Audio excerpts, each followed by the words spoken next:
দৈনিক নিউজত আমি দেখি আছোঁ। সিদিনা দেখিলোঁ এঘৰ মানুহৰ মাকৰ দেউতাকৰ সন্মুখত জীয়েকক অত্যাচাৰ কৰি বাপেকক বান্ধি মাৰপিট কৰি পৰৱৰ্তী সময়ত গোটেই ঘৰ জ্বলাই দিলে, মন্দিৰ ভাঙি দিছে, জ্বলাই দিছে। ইয়াৰ যদি আমি প্ৰতিবাদ কৰি নাথাকোঁ, তেতিয়াহ'লে পৰৱৰ্তী সময়ত আমি যদি একত্ৰিত হৈ নাথাকোঁ, তাৰ পৰা যদি আমি শিক্ষা নলওঁ, আমাৰ ইয়াতো যে এনেধৰণৰ ঘটনা পুনৰাবৃত্তি নঘটিব তাৰ কোনো আমি ধাৰণা কৰিব নোৱাৰোঁ।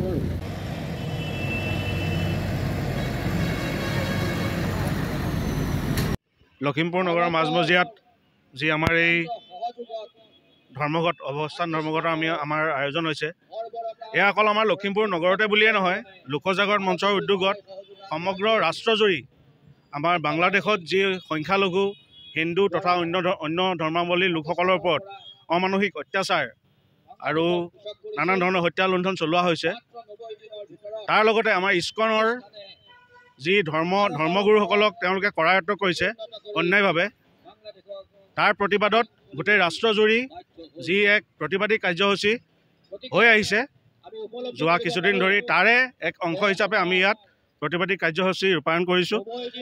ইয়াৰ দ্বাৰা ভাৰত চৰকাৰক আমি দাবী জনাইছোঁ যে আমাৰ যি বাংলাদেশত আমাৰ ধৰ্মীয় সংখ্যালঘুসকলক নিৰাপত্তা প্ৰদান কৰিব লাগে।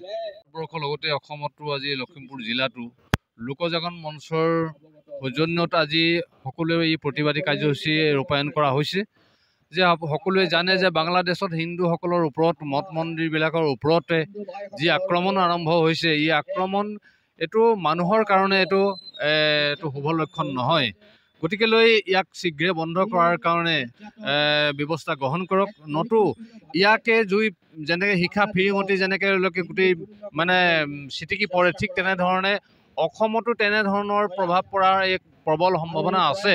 আৰু যিহেতুকে জেহাদী মৌলবাদী সংগঠনৰ যি পৰিকল্পিত যি আক্ৰমণ, হিন্দুসকলৰ ওপৰত যি পৰিকল্পিত আক্ৰমণ, ইয়াক কোনো কাৰণতে সহ্য কৰা নহ'ব। অতি শীঘ্ৰে ইয়াক বন্ধ নকৰিলে ইয়াক আমি এই লোকজাগৰণ মঞ্চৰ জৰিয়তে সমগ্ৰ হিন্দুসকলক একত্ৰিত কৰি ইয়াৰ বিৰুদ্ধে আমি আন্দোলনৰ কাৰ্যসূচী লোৱাৰ কাৰণে আমি ব্যৱস্থা গ্ৰহণ কৰিম।